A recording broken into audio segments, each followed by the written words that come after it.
Hi everyone, welcome back to my mini blog. তো সেদিন আমরা গেছিলাম শুভদীপের বাবা মার অ্যানিভার্সারিতে।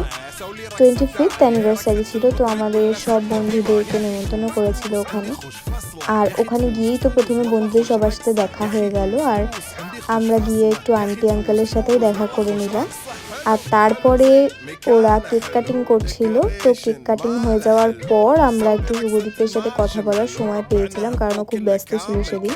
তারপর তো আমরা সবাই মিলে কেক খেয়ে নিলাম আর শুভদীপের সাথে একটু গল্প টল্প করছিলাম।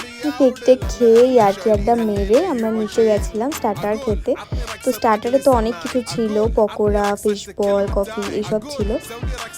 তো সেগুলো খেলাম, খেয়ে আমরা আবার গল্প টল্প করে চলে গেছিলাম ডিনার করতে, কারণ অনেক রাত হয়ে গেছিলো।